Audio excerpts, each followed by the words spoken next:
Tonight, a bombshell twist in the Bruce Lerman saga. We cross for the latest. An Australian aid worker killed in an Israeli attack tonight. The IDF responds. An ocean rescue will show you how it all unfolded in the waters of Bass Strait. And one woman's terrifying night sucked into a storm drain as Melbourne endured a month's rain in one day. The latest from 7 News with Jerrie Demasi. Let's start tonight with that bombshell twist in the Bruce Lerman saga. It unfolded in a Sydney court late today. Channel 10 had been applying to have a defamation case reopened. Let's bring in Zoe Martin right now. Zoe, run us through what happened. Jerry, it was a 90-minute hearing during which Network 10 argued the defamation case against the network and Lisa Wilkinson should be reopened on the basis of new evidence. And I can tell you now that it has since been reopened. Channel 10's lawyers alleging Bruce Lerman allegedly handed over more than 2,000 pages of highly confidential information, including text messages between Brittany Higgins and a former boyfriend, 2-7, as part of an exclusive interview. Now, that is something the 28-year-old has denied in the witness box. In his decision today, Judge Michael Lee said he wanted to resolve this and it's in the public interest to resolve it as quickly as possible. Ten's lawyers told the court if the judge was in favour of Mr Lerman that he should be awarded minimum charges as little as 5 cents. Right, so Zoe, what happens next?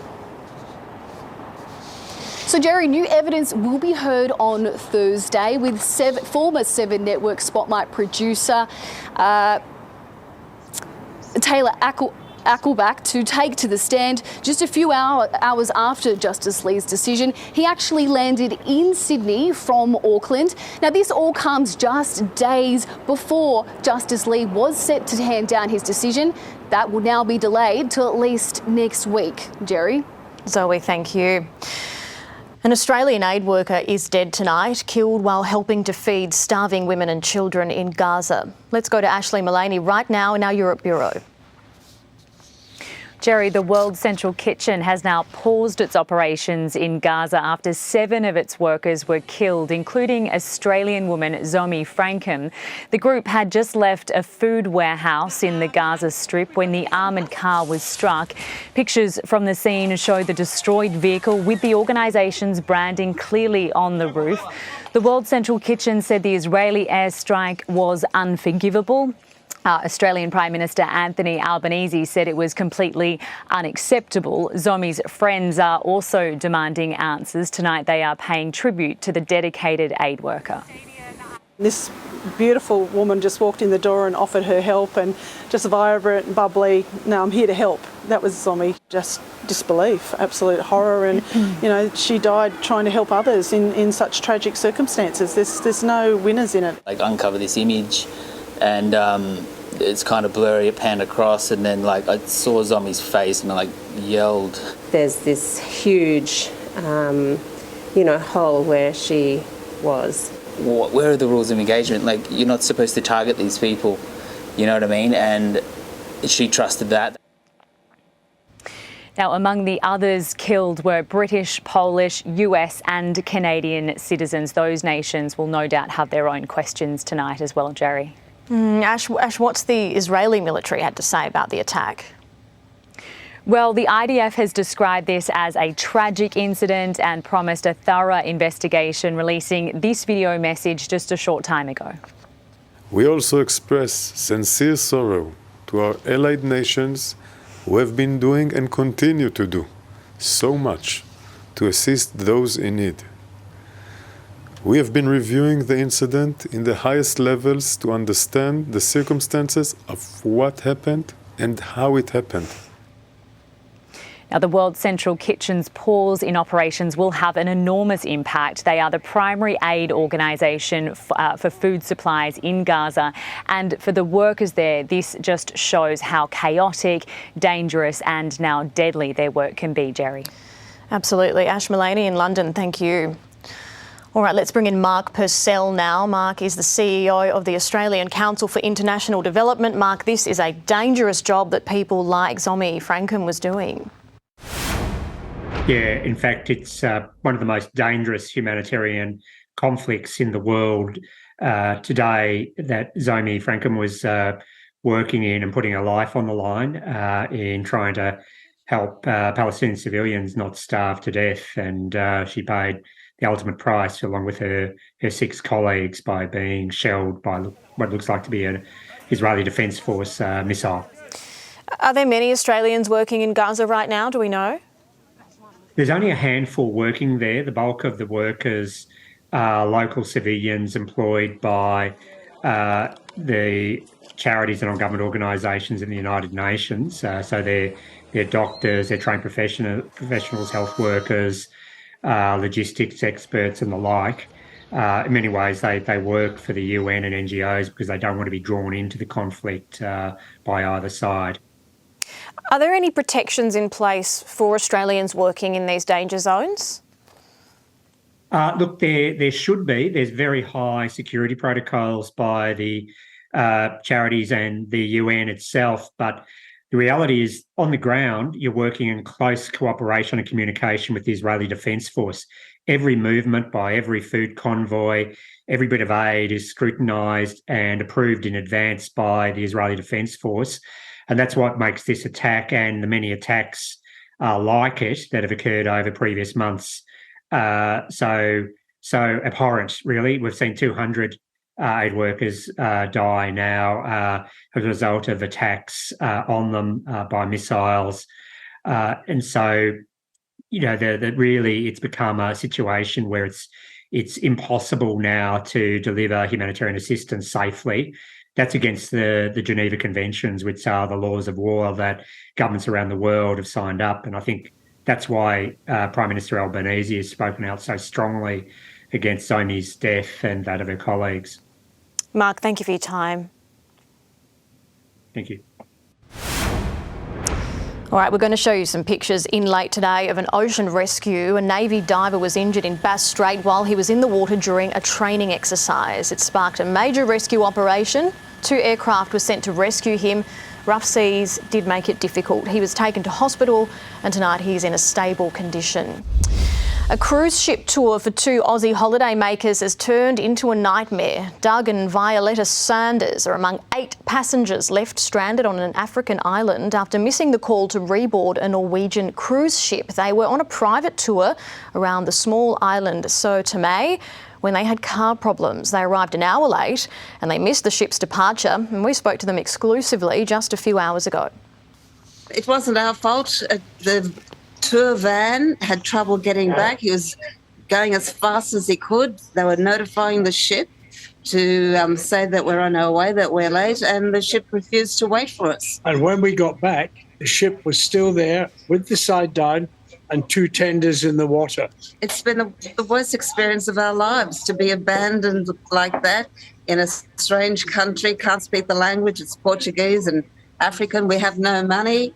Our credit cards aren't accepted. My husband doesn't have his medications and he's really in pain and everything else at the moment. We just can't wait to go back on the ship to be reunited with clean clothes and medications. The pair will rejoin the cruise ship when they can. Let's hope that's soon. Well, school holiday plans could be thrown into chaos if a strike by firefighters goes ahead next week. As Tyra Stowers reports, we could see disruptions at airports right across the country.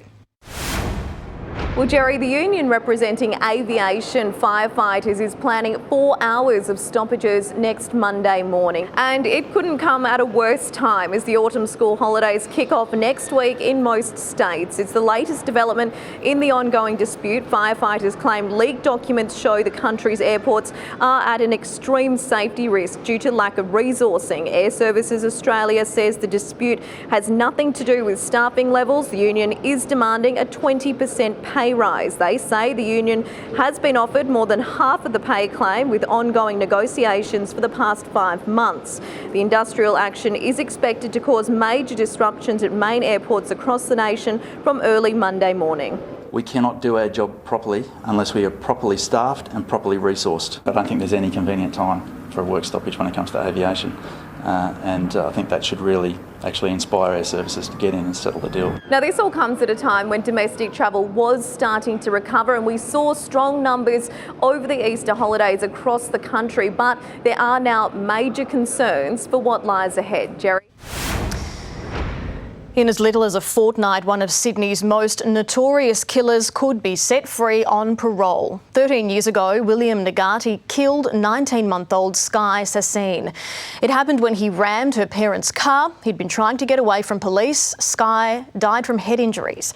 Tougher penalties for drivers involved in high-speed police chases were introduced, and they became known as Sky's Law. Despite desperate pleas from Sky's mum, authorities went ahead and granted Nagati parole. A man's body has been recovered after a house fire north of Perth. Neighbours say the home was engulfed in flames. They called out to the man, but they didn't get any response.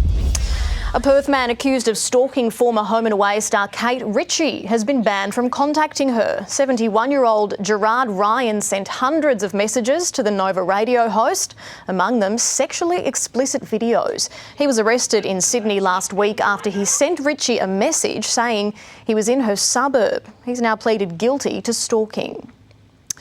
Misbehaving politicians could soon be fined thousands of dollars according to a leaked draft of new laws. A proposed body to investigate alleged misconduct is supposed to be up and running later this year. Let's cross to Rob Scott at Parliament House. Rob, why the need for this watchdog? Well, Jerry, Parliament is a unique place to work. Politicians and their staff are away from home for weeks at a time, often working very long hours under intense pressure. It's really a recipe for an unhealthy environment, which is exactly what the 2021 Set the Standard report found. It found a culture where sexual harassment and bullying was rife. And there has been substantial improvements over the past 3 years, but there is a lot more to be made. And now new laws are being drafted to establish an independent parliamentary standards commission, basically a federal watchdog to police and punish misbehaving MPs and senators. And today a leaked document outlining that the commission could have the power to fine them up to 5% of their annual base salary was revealed, even recommending that they be suspended from federal parliament for serious breaches of workplace standards like sexual assault, violence and discrimination. It would, of course, cover MPs and senators. It would cover, their behaviours, their conduct. It would also cover staff in the building as well. It's all about raising the culture and improving the culture of this place. There has to be consequences for misbehaviour. A change of culture and a change of approach is very much needed. But driving that change takes time, and it's taking a lot longer than many politicians would like. The commission was supposed to have been up and running at the end of last year, but it's still at least 6 months away. And for the laws to be passed, there of course needs to be cross-party support, which is often difficult at the best of times. Jerry? A terrifying night for a Melbourne mum as the city endured a month's worth of rain in just 17 hours. The 58-year-old clung to a fence for 20 minutes in a flooded stormwater drain. She'd been leaving a friend's house when she was swept away and dragged into the drain. I thought I was going to die. Yes, absolutely. That's the closest I've got to death, for sure. Somehow she broke free. The SES took more than 500 calls for help. All that rain comes after the city's driest March in 170 years. Wow. You are watching the latest. Ahead tonight, an AFL great breaks his silence on racism claims. A sign of the times will show the GPS technology stopping shoplifters. And a state government takes action on passive vaping. Those stories and more coming up on the latest from 7 News.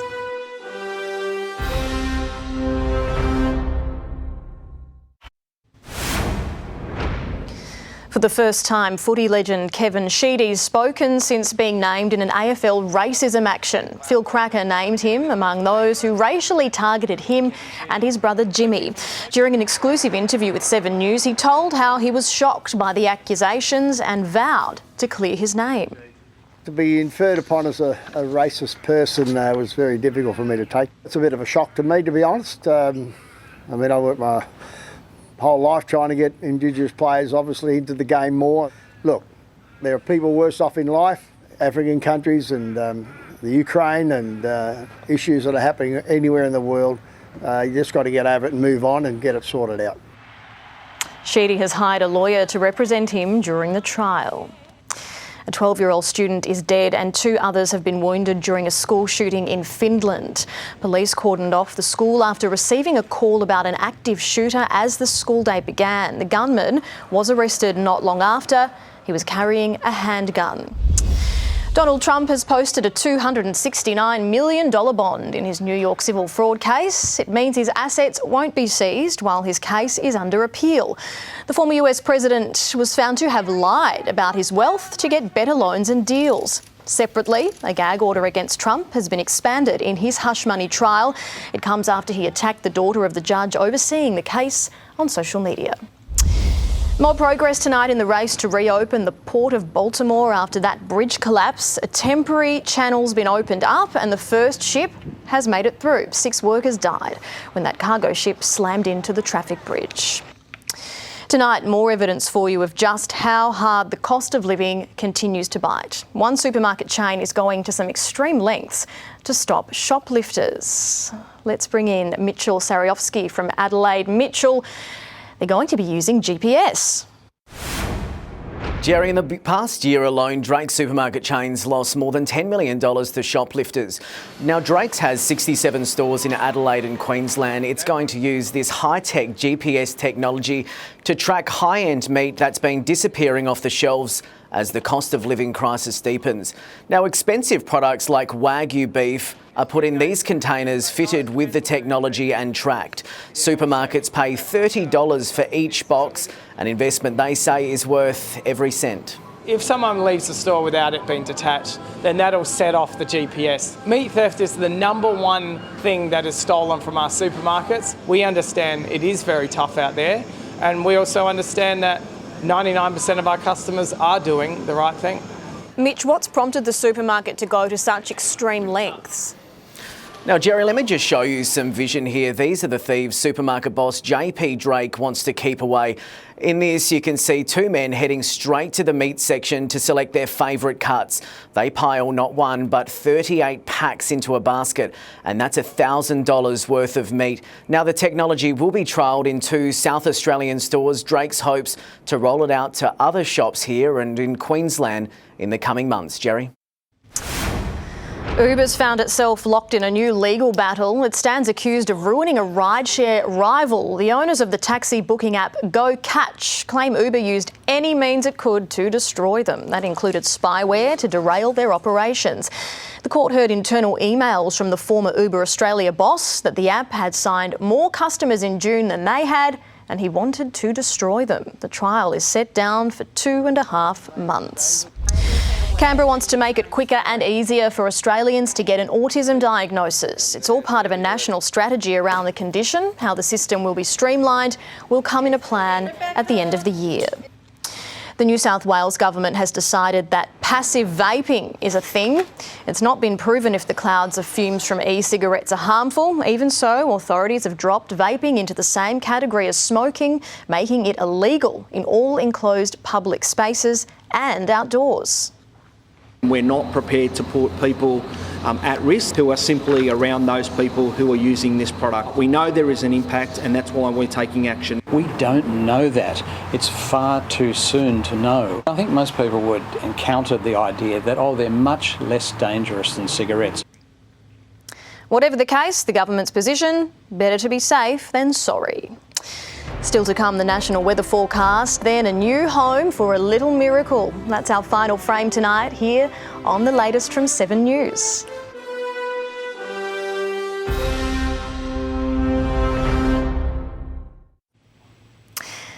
Time to check tomorrow's national weather forecast. A sunny morning in Brisbane before the risk of late showers. 25 in Sydney, some showers at night.